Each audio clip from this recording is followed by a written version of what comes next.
mobile hospital natin, siya yung pumupunta doon sa mga municipalities, mga far-flung barangays, na alam natin na yung mga tao doon, at alam natin ang tao sa Maguindanao ay napaka-pobre. Hindi nila halos kayang pumunta, magpa-check up man lang doon sa mga hospitals. Ang ginagawa po natin, yung hospital mismo, mobile hospital mismo, ang lumalapit sa mga pasyente natin at ginagamot at libreng paggamot. Major ailment at saka yung minors, pati yung surgeries na ginagawa. Kasi kompleto ng doktor. May mga medical team tayo, may dental, may mga dentist tayo dyan. Alam mo kasi basic services yan eh. Yung mga basic services na yan, dapat ma-feel ng tao. Matanggap nila at malaman nila na si isang leader nila ay nagsiservisyo. Ang isang leader ay utusan nila. Yun lang naman eh, ang pinakamagaling doon na gawin ng isang leader.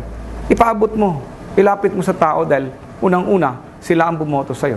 Ibalik mo sa kanila kung ano pang ang pangangailangan at anong kailangan nila. Ngayon lang po dito na mayroong ganito dito sa amin.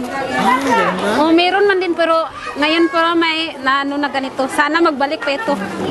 Para yung mga anak namin matuli. Wala pa kasi yung anak ko high school, hindi pa natuli. Yung sa insurance, tsaka yung sa dental, tsaka sa medical po. Tsaka sa bag, may mga notebook, may mga ballpen na, may lapis na, may color na po dito. Hindi kami makaano masyado sa ospital. Kasi kung kakapos man, ganito lang po ang ano namin. Kasi marami man po siyang natulungan ng mga tao po. Yung ganito sa mga medical, mga dental, tsaka yung mga satuli, mga gupit. Kasi ito lang man ang ano namin na mahirap. Ito lang po ang maabil namin na mapuntahan. Panggobyerno para sa lahat, para sa bayan, at ito'y pantay-pantay ang tingin sa tao. Nagsiservisyo lamang ito at sila ang aming sinusunod ang taong bayan.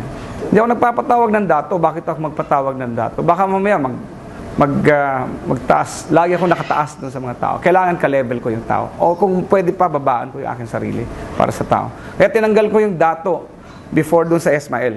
Gusto kong tawagin ako Ismael, Toto, or Governor para maalala ko na ako'y isang tagapaglingkod bayan. Sa totoo lang po, mula simula po, ngayon po lang po kami nabigyan ng pansin ng Governor Office.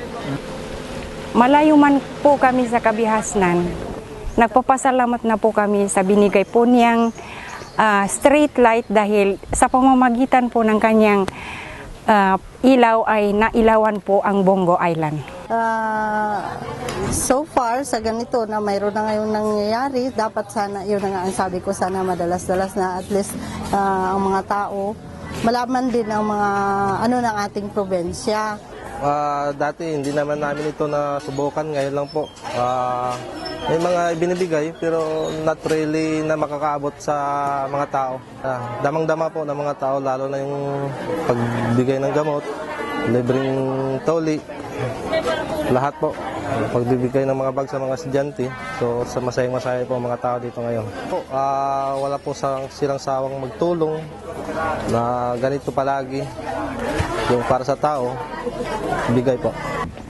496 barangays, 36 municipalities, inaabot talaga ng serbisyo ng provincial government ng Maguindanao. North to south, from west to east ng probinsya ng Maguindanao, inaabot natin. Una-una, road repair, farm to market roads, pagkatapos yung covered court, and then meron tayong electrification under sa infra. Lahat ng mga lugar sa probinsya ng Maguindanao na walang kuryente, yun ang priority ng electrification natin by utilizing solar lights. Lisod gid sir, kay baski mais ni mo hindi ka gawas kuno kuan, kay hindi ka kuan sa truck, hindi kaya ka truck, kay dalo man. Di karon maayo na kaging kayo. Sobra gid ang kalipay namon kay masking kami magnindahan, hindi na siling nga ma-stuck pa ang truck ng sakyan namon.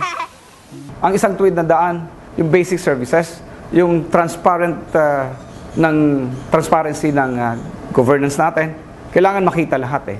Kumbaga naka-internet yung lahat ng ating disbursement. Sa ngayon, Nanalo tayo ng Seal of Good Housekeeping. Ngayon, tayo na naman, ang probinsya ng Maguindanao ang #1 sa Seal of Good Housekeeping, pangalawa na.